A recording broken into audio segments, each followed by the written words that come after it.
Hi guys! What's up? Welcome to Pexy Vlog. And for today's video, ang vlog natin for today is magluluto ng pansit canton. So, mag-isa lang ako dito sa bahay and magluluto ako. Kakainin ko talaga to kasi ito ang paborito ko. Ang favorite ko na color is yung orange, yung sweet and spicy, pero ito lang yung meron. So, ito na lang iluluto ko. So guys, dito sa province, dito sa amin, syempre alam nyo naman na bago natin yan iluluto, syempre wala kaming gasol. Meron, pero hindi yun ang gagamitin natin. Ang kinagisnan na dating ginagamit namin sa pagluluto.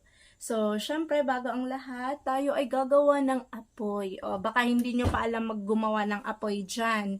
So, dito kapag pumupunta ako dun sa sentro or sa mga kantin or dito sa kantin sa amin, namumulot ako ng ganyan.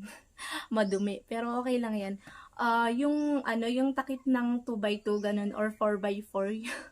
Yung mga ginebra dyan. So, yan, GSM.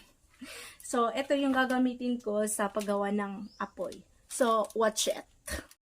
So, ayan na guys, gawa tayo ng apoy. Syempre, kailangan natin ng, grabis or anong tawag sa inyo dito? Sa amin kasi, ang tawag namin dito is tapiku.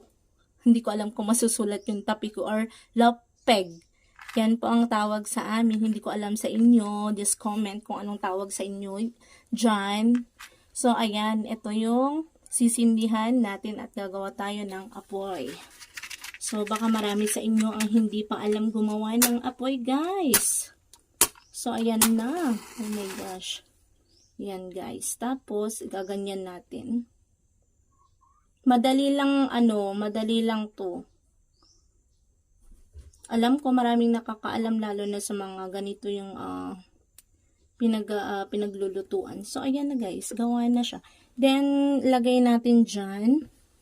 Tapos, yung mga dati na nagamit na dating kahoy na ginamit is dito ang then yan.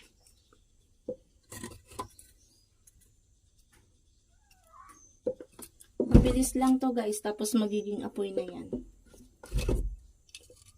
So, syempre, habang hindi pa malakas yung apoy, lagyan muna natin ng kahoy.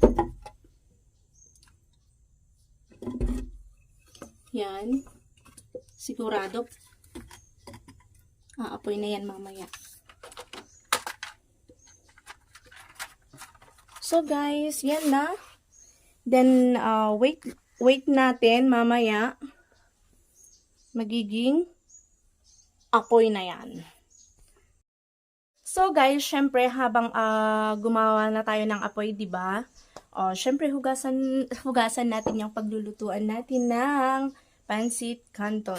So iwawash na natin siya para pagbalik natin sigurado apoy na yan.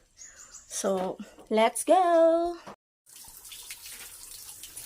Okay, so guys, hugasan na natin ang ating kawali using this muna para matanggal yung mga dumi niya. So, ayan guys.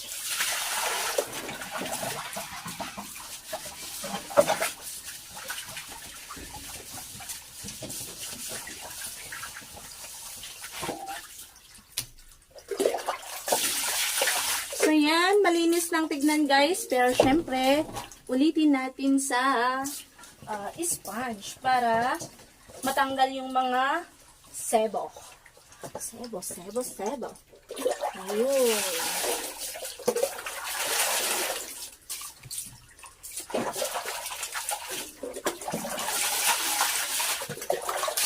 Wow. So, ayan na guys. Ready. So, balik tayo. Ang kukunin natin na tubig na ilalagay natin, 'di ba? 'Di ba magbo-boil tayo ng tubig is yung nadnun sa takuri para luto na 'yon and malinis. So, dito sa amin, syempre, ayan, maraming tubig. Libre yan guys. Libre ang tubig dito sa amin. So, and fresh and natural. So, ayan guys. O, halik na kayo. Ligo na kayo dito. At saka malamig. And kitang-kita talaga yung tubig na fresh na fresh. Galing talaga sa mga natural. So, ayan guys. So, tara guys. Baka umapoy na yung apoy natin. So, guys, natapos na nating hugasan ang ating gagamitin sa pagluluto. And here we are. So, pakababalik ko lang. And yung apoy. O, see? Umapoy na talaga. Sabi ko sa inyo eh. So, ayan. Sasalang na natin yung kawali. Yan. So, yung tubig, di ba sabi ko kukunin natin sa takuri. So, I will get the takuri. So, ayan na yung takuri namin. So, wag niyong husgahan ang aming takuri ha. Kasi ganito lang ang itsura. Malinis ang kaloob-looban nito. Parang ako. Pangit sa paningin nyo. Pero may magandang. Saan ba ang puso? May magandang laman ang aking puso. Okay, so lagyan na natin ng tubig para sumabay na sa pagkulo. Okay, yan guys. Lagyan natin ng tubig. Malinis po yung tubig na nanggaling sa takuri namin, ha? Yan.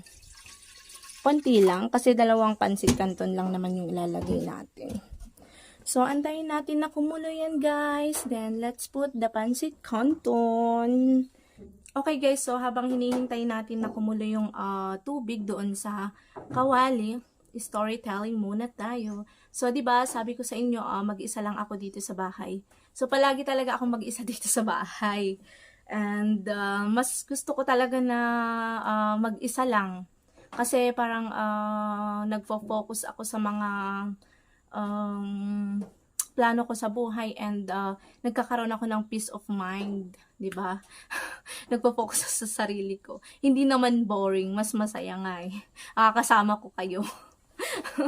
'Di ba kasi minsan kaya siguro napapansin niyo sa mga vlogs ko or sa Facebook page ko is lagi akong mag-isa. So ako talaga yung nagse-set up ng mga camera, then ako yung nag-e-edit, 'di ba kaya ang pangit. Kasi hindi talaga ako marunong mag-edit. Pero yun, thank you pa rin sa mga nakaka-appreciate and sa mga wala naman kayong sinasabi kung okay yung editing or whatever. So, wag nyo nang pakialaman yun ha, kasi mahirap kasi kung ano yung dinadownload para ilagay sa background kasi baka maka-copyright tayo. So, yun guys, mas gusto ko na na pumupunta sa bukid or magtatrabaho kesa nakikipag-chismisan sa mga kapitbahay, ganun. So, hindi talaga ako pala kapitbahay. Yung mga kapitbahay ang lumalapit sa akin. Pero, hindi naman, hindi laging mag-isa yung bahay namin. Happy nga kasi, yung mga ibang mga friends, sila yung pumunta dito sa bahay. So, lagi nga minsan kapag hapon or umaga, laging puno ang bahay kasi may mga pumupunta dun sa kanilang bukid, tapos pumupunta dito sa bahay, nakikipag-kwentuhan bago sila pumupunta sa kanilang bukid. So, yun guys. And ang tagal ng apoy natin. So, nakikita nyo ba yung mga usok? Okay lang yan guys, kasi kahoy naman yung pinanggagalingan ng usok na yan. So, okay lang. Alam nyo ba dito sa amin yung usok ng mga kahoy or yung mga kulungan ng mga baboy, nagpapausok sila ng mga kahoy, nag-aapoy, gumagawa sila ng apoy. Kasi pantanggal nila ng lamok. Nakakatanggal po yung usok ng lamok, promise. Yung mga nakaka-experience dyan na mga kabuhay probinsya. Pero 'di ba sa mga cities, syempre maraming mga kabahayan bawal yung mga mausok. Pero okay lang naman dito sa amin. Wag lang gagawa ka ng apoy or magpapausok sa mga nilabhan nila kasi magagalit talaga sila. Kahit naman sino, talagang magalit. So ayan guys, so kumulo na siguro. So let's put the pancit canton. So, ayan na guys. Kumulo na yung tubig. Ilagay na natin ang pancit canton. Siyempre, hindi muna natin ililagay ang seasoning. Tapos lagay ko na lang dito yung plastic.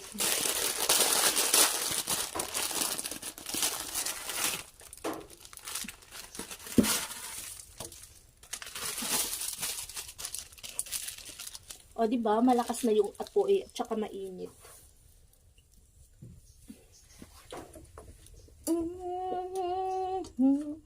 Lumilipas ang panahon.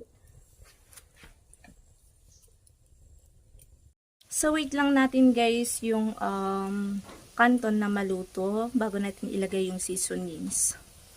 So, ayan na guys. Masarap kaya yung yung luto ng ganyan, yung kahoy, ramises. Mas masarap kesa doon sa doon sa mga shellane, gasol. So very natural pa rin yung yung mga kahoy na ginagamit sa pagluluto. So ayan na guys. Kita nyo ba? Nakakaya yung kusina namin, ang dirty kitchen nga naman. So, wag nyo nang husgahan ulit, guys. Yan. Oh, malapit na. Wow. Lagay natin yung seasonings. Isabay natin dyan mamaya. Kasi konti lang naman yung tubig eh. Kapag luto yung noodles, sasabay yung tubig na mawawala din. Na-absorb ng, na-absorb ng noodles. Gutom na ako. So, ayan na guys, luto ng ating pansit canton. O, diba, sabi ko sa inyo, wala na yung tubig. So, ang ginagawa namin is, yung mga apoy, diba, malakas. Yan. So, ayan guys, syempre, yung mga apoy, ganyan nga. So, wala nang, para gamitin ulit sa next na paggawa ng apoy yan. Para mas, madali, diba? So, yan. Ilagay na natin yung seasonings sa ating pansit canton. So, ayan na guys, seasonings na Tcharam! So, ilagay na natin yan guys. So, minsan guys, may mga pansit canton ako niluluto na parang nakukulangan ako sa mga seasonings niya. So, minsan kapag may kalamansi or suka, nilalagyan ko para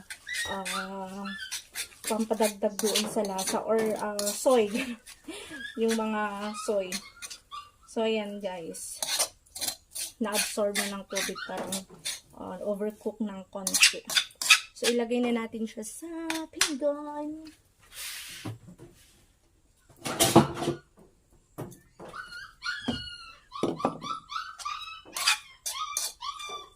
Ay, yung aso ko.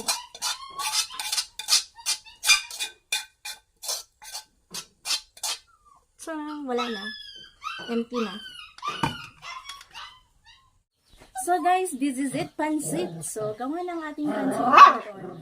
So, syempre, alam niyo naman, may pandesal tayo. Pwede nating ilagay dyan, or pwede rin naman na ganito na kinakain. Pero ako, minsan nilalagyan ko ng ganito, pandesal, kung may pandesal. So, ayan guys, eating time na. And, syempre, wala kaming magandang mesa dito. Alam niyo yung dito? Alam niyo yan, yung upuan na yan. So, yan. Ang tawag namin dyan dito is shalapong. So, masarap kumain kapag nakaupo ka ng ganyan. Tapos, ganito lang. So, let's eat, guys. So, guys, kung may suggest kayo sa next na videos, pwede po kayong mag-comment sa ating comment section. And see you guys on our next video. So, umiiyak na rin yung mga aso ko. Yan. Madami akong aso. Mahilig ako sa aso. Thank you guys for watching. Sarap.